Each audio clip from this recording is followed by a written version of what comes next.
My new baler's here. What's here? What's here, Tim?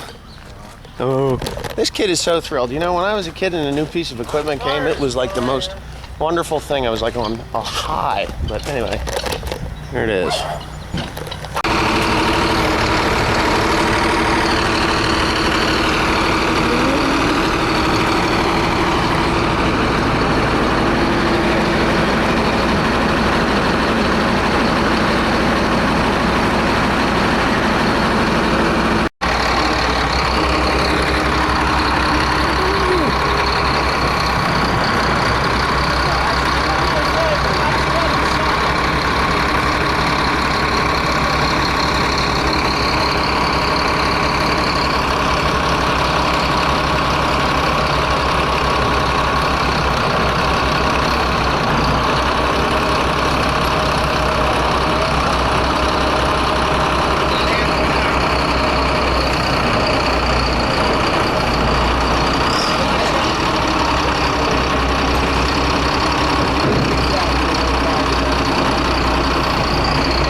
What do we got here? Oh, we're recording. Okay, going over my new baler here, just checking out all the, you know, the differences between this one and my old one. I think I said this on my other baler upgrade video.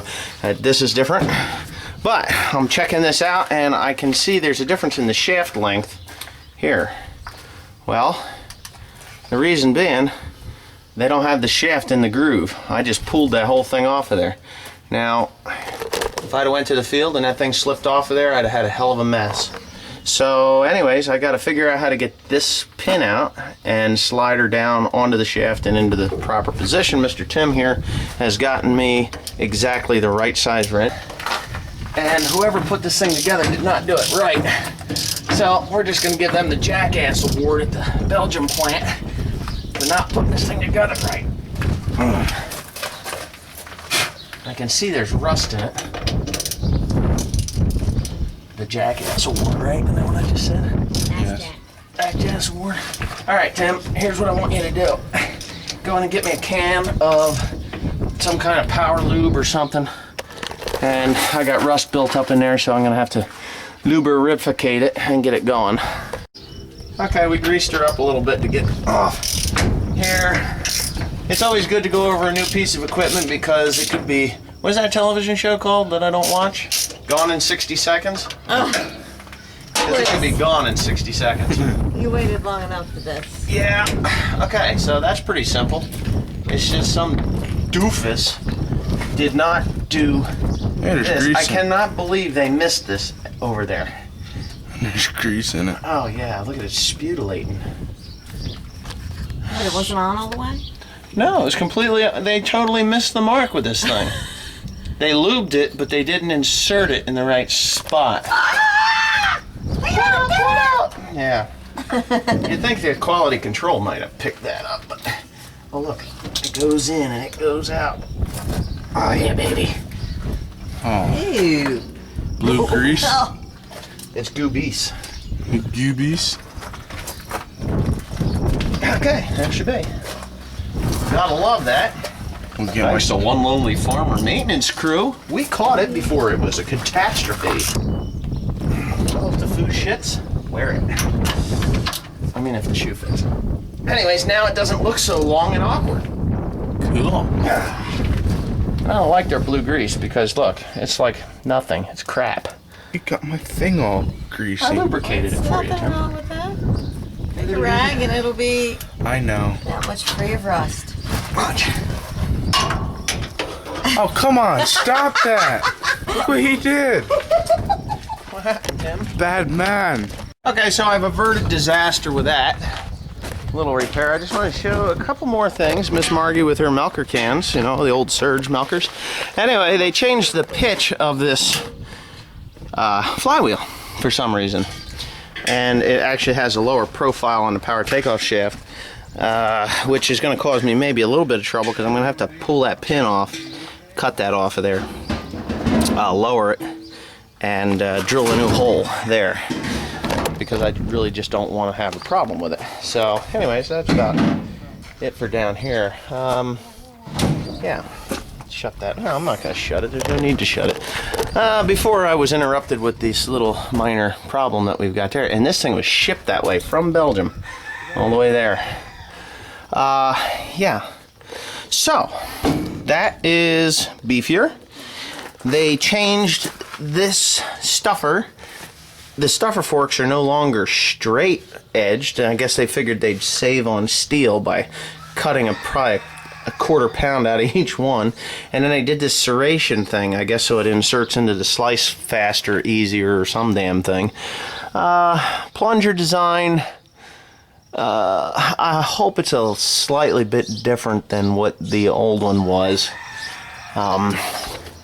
Yeah, I think I might be able to see up in there. Yeah. I'm going to get on top of this thing. This is a major improvement. How you adjust the height of your the height of your header. That's great. Nothing underneath. The undercarriage is all the same. The needles are heavier. They're wider at the top. They have a wider roller, if you can see. Right there, that roller is probably twice again as wide as the old one was. It still tapers to the left. Twine boxes are twine boxes. There's the monitor and everything. They've got it threaded. And they show that it makes knots. That's standard when you buy a new baler. It's got a map up here to tell you where the twine goes in the holes, which we really don't need to do unless you run out. But they don't all 6 run out at once. Oops. It's got heavier cylinders here. These are actually machined cylinders. It's kind of interesting why they would machine that cylinder like that, whether they were shaving off steel to save money. I don't know. You never know with these things. Rollers are all the same. Rollers are all the same. They threw some grease in there. This is different. Looks like my son. What's the bottom of your shoes look like?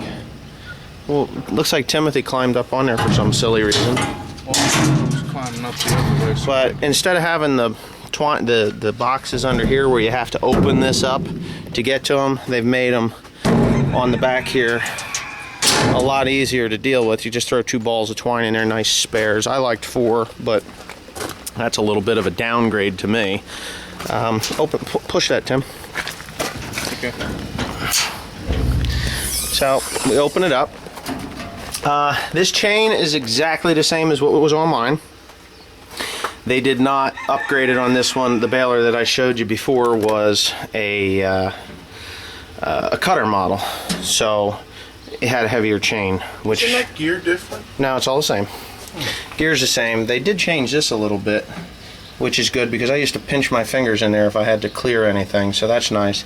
This clutch is exactly the same as the one I just replaced on my baler, on the bb9080. I do believe that these rolls are a little heavier. It looks to me like the plates are thinner, so that's definitely, I would have to say, would be an improvement to have bigger rolls up there. The grease gun is the same as my other one, except to where this comes out. That's a little different. It's easier to fill it because you can put some pressure on it and push direct into it. I don't know what this is for. This is some kind of diagnostics, but the computer isn't. Well, I guess the computer's here, so they've changed where that goes. So you plug in your diagnostics there, which, you know, that doesn't matter to me at all. Oh, I think I know what this is. That's just a light socket. So this is a spare light socket. There's several of them throughout the baler. There used to be one here on the other baler, but yeah, you just plug in and then you got your utility light. You can go all over the place with it. Another major difference, I guess this clutch is pretty well the same. And I may just tear this apart right away and put another clutch plate in there because it's just never was tight enough for me. The tongue is longer. They've made this replaceable, which is nice because I broke this thing. On the other one, the socket part, it broke out. I ended up welding it in, so it's kind of permanent now. But this is a good idea. They changed that. They bolt them on instead of welding them in. It is a lot farther behind the tractor than the old one was. And I'm almost certain that's definitely got to get dropped down because it's going to break that. The oil tank is the same. This has a self-contained system. Like I said before, they did change the input shaft in that gearbox. They changed that a little bit so that it's more of an incline on that flywheel. I don't know what the advantage to that is. And why did you close that thing? Open that up. The other thing is it's rounded, so you can go faster through the field. It's more aerodynamic. So speed is an option on this sucker. I mean, we're talking IndyCar here. But anyways, yeah, for the most part, they upgraded this box, which is smart. The other one had like a dual electronic thing, and it was really stupid because this thing can be outside, and you can have problems with it.